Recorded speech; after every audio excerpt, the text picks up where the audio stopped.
Cette vidéo vous est présentée avec le soutien de ChargeMap, votre compagnon de route préféré pour voyager sereinement en voiture électrique. Bonjour à tous et bienvenue sur Automobile Propre. Après avoir testé le réseau de recharge rapide Fastned dans la vidéo précédente, aujourd'hui on va aller voir ce que vaut la concurrence en allant chez Ionity. C'est parti!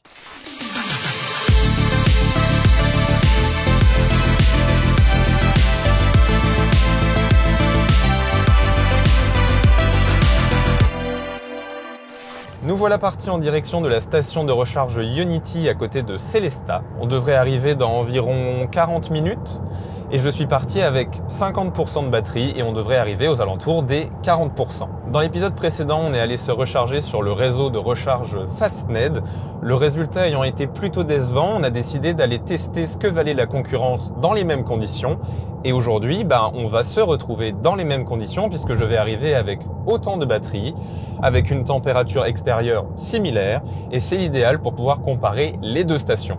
Alors quelques mots sur Ionity, c'est un consortium de constructeurs principalement allemands. On y retrouve notamment Volkswagen, Audi, Porsche, Mercedes, mais on retrouve également d'autres marques telles que Ford et Hyundai qui a rejoint le réseau Ionity en 2019. Ionity, c'est en quelque sorte la réponse des grands constructeurs allemands au réseau de superchargeurs de Tesla. C'est un réseau globalement fiable et que l'on peut retrouver à travers toute l'Europe, un peu comme Fastned. Ce qui est intéressant, c'est qu'au départ, Ionity facturait sa recharge à 8 €, peu importe le temps et la quantité d'électricité que l'on récupérait à la borne. Ensuite, début 2020, ils ont décidé de passer à une facturation au kilowattheure. Ce que fait actuellement Fastned, ce qui est pour moi la facturation la plus juste vis-à-vis des conducteurs de véhicules électriques. Ensuite, ils sont revenus sur leur décision et en juillet 2020, ils sont passés à la facturation à la minute, ce qui est moins équitable, on est d'accord, vis-à-vis des conducteurs de véhicules électriques. Alors j'aimerais faire un petit point sur la vidéo précédente et sur notre vidéo du jour. On est le 23 décembre pour être précis et il fait froid, donc on est autour des 3 degrés, la tablette m'indique là actuellement. Ce qui n'est pas un grand froid, on n'est pas dans les températures négatives, mais le froid impacte grandement sur la vitesse de recharge. Pour m'être renseigné sur le sujet, il semblerait que lorsque la température extérieure descend en dessous des 12 degrés, on peut ressentir un impact notable sur la vitesse de recharge. Dans la vidéo précédente où je rechargeais chez Fastned, la température extérieure était aux alentours des 5 degrés. Aujourd'hui, ce sera également le cas. Il faut savoir que certains véhicules, dont les Tesla, ont la possibilité de préchauffer la batterie en amont d'une recharge, lorsqu'une recharge est programmée, notamment sur le réseau de superchargeurs. Alors, il semblerait que ce soit aussi possible de le faire sur d'autres réseaux, notamment Ionity et Fastned, mais j'ai regardé et je n'ai pas trouvé encore comment le faire. De plus, tous les véhicules électriques n'ont pas forcément cette fonctionnalité. Donc je trouve ça aussi intéressant de voir, même sans préchauffage de la batterie, ce qu'on arrive à atteindre comme vitesse de recharge. On est arrivé sur l'aire d'autoroute où on devrait trouver l'aire de recharge Ionity, sauf que c'est pas très bien indiqué. Je trouve que c'est un poil galère de voir où c'est. Apparemment, ça doit être par là. Ça devrait être là à droite, normalement. Je vois les bornes, très bien. Bon, malheureusement, on est entre midi et 2, donc il y aura peut-être 2-3 personnes de branchées. On va aller se mettre tout au bout, puisque moi j'ai la prise de recharge du côté gauche. On est arrivé à la station Ionity. Vous pouvez la voir juste ici. Il y a une voiture qui recharge une Audi e-tron sur une autre borne. Je suis arrivé avec 41% de batterie. Je crois que c'est exactement ce avec quoi j'étais arrivé chez Fastned. Il fait 3 degrés. Donc on est à peu près dans la même température et c'est parti pour la recharge.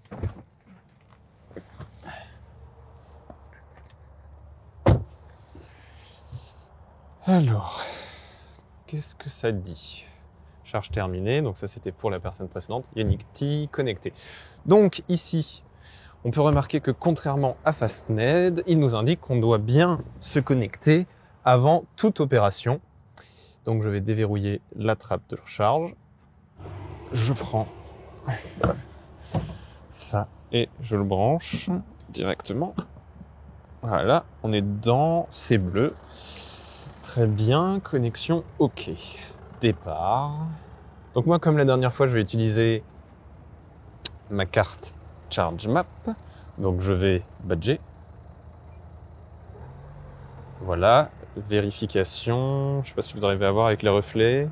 Préparation à la charge, établissement de la communication avec la voiture. Donc on va voir si ça passe en vert ici. Ah, ça me fait un bruit. Ah, là c'est passé en vert, très bien. Donc 41% comme chez Fastned la dernière fois. Je vais tout de suite aller définir les 80% de recharge de batterie. Donc on va régler la limite. On va mettre 80%. Donc on peut remarquer que pour commencer, on est à 30 kW en vitesse de recharge. Donc c'est une borne Ionity qui devrait fournir 350, j'imagine. Donc est-ce que ça va être mieux ou pas? On va voir. En tout cas, c'est un peu plus simple d'explication chez Ionity que chez Fastned. Alors, est-ce qu'on peut changer de langue? Oui, ici on voit français, allemand et anglais.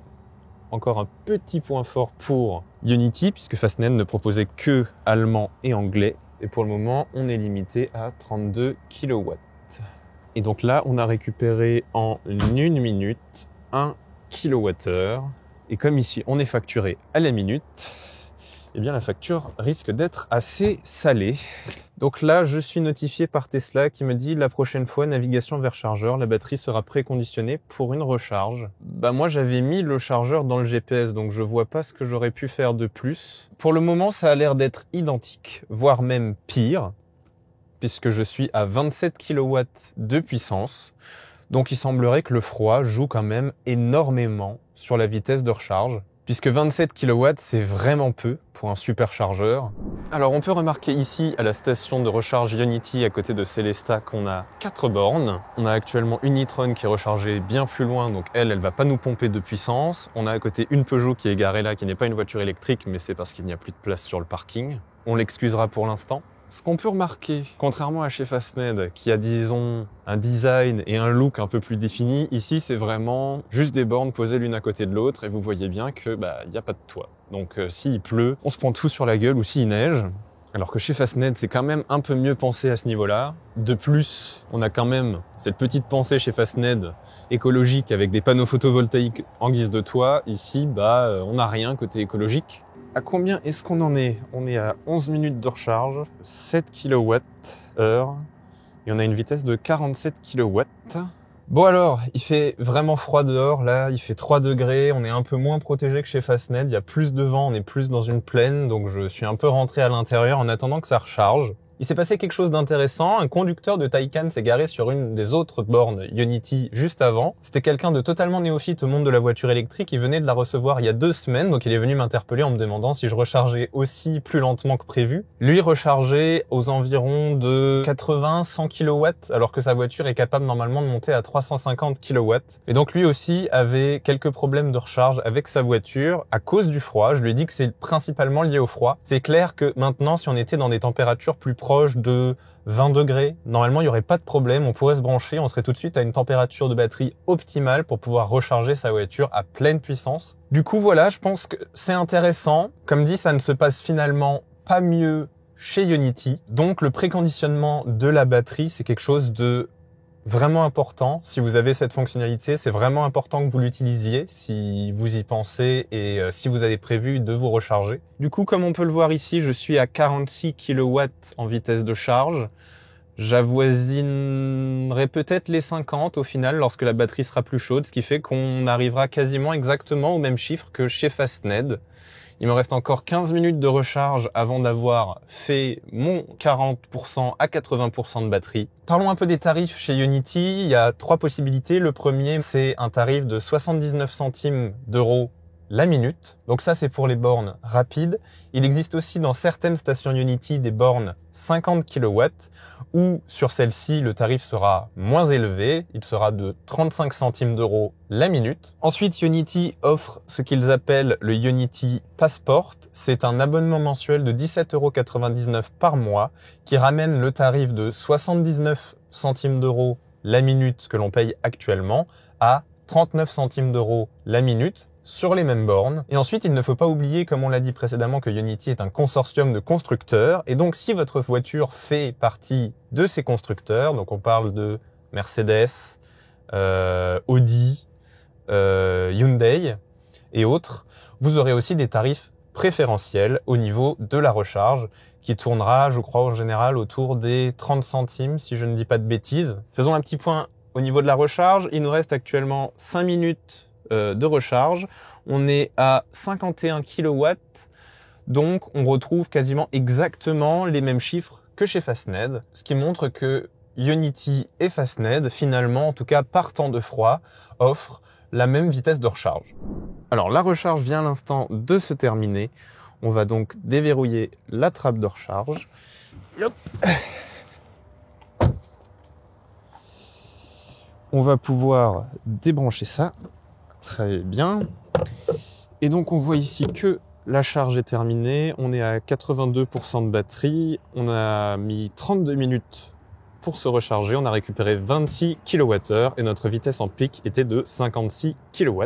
Ok, les chiffres sont clairs.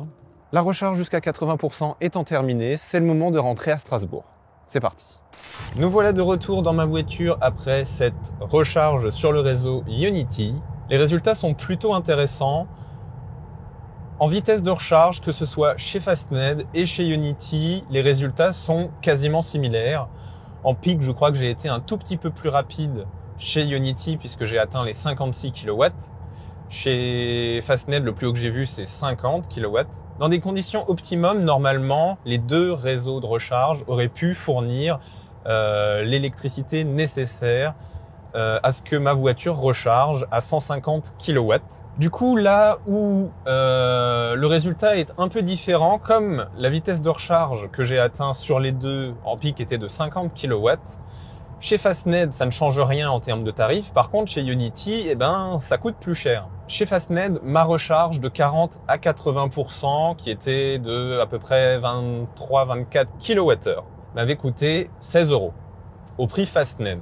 Chez Ionity, j'ai été branché 32 minutes, ce qui ramène la facture à un prix de 25 € et quelques. Donc là, on voit tout de suite quand même que le réseau Ionity, partant de froid et sans possibilité de préchauffage de la batterie, c'est quand même beaucoup moins intéressant que Fastned, car on a vraiment cette incapacité de pouvoir recharger à pleine puissance, ce qui nous oblige à rester branchés plus longtemps et donc à payer plus cher. Sauf qu'il ne faut pas oublier que les voitures faisant partie du consortium de Ionity ont droit à des tarifs préférentiels qui sont autour de 30 centimes la minute, ce qui fait que dans ce cas-là, le prix sera sûrement plus intéressant chez Ionity que chez Fastned, même en hiver. Je pense vraiment qu'on peut dire que le froid joue un impact majeur sur beaucoup de paramètres de la voiture électrique, que ce soit l'autonomie et la vitesse de recharge, qui sont quand même deux facteurs extrêmement importants qui empêchent le plus les gens de passer à l'électrique ou du moins de découvrir l'électrique. J'ai remarqué quelque chose par la suite. Sur les bornes Ionity, on n'a pas le prix de la recharge qui est affiché. On a 3 informations qui sont affichées.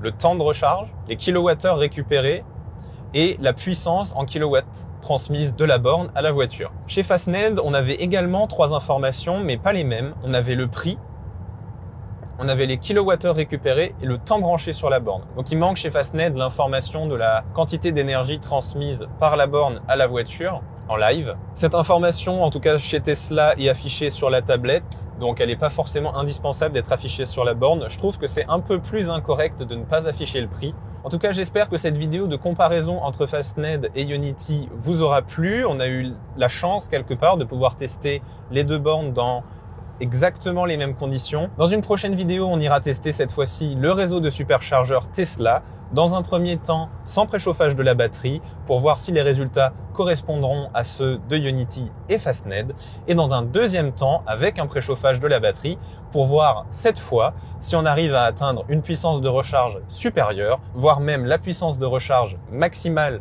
de la voiture, malgré une température hivernale. Voilà, j'espère que cette vidéo vous aura plu. Si c'est le cas, n'oubliez pas de mettre un pouce en l'air et de vous abonner à la chaîne YouTube. C'est très important. Dans tous les cas, moi je vous dis à bientôt dans un nouvel épisode de Max Passe à l'électrique. Ciao!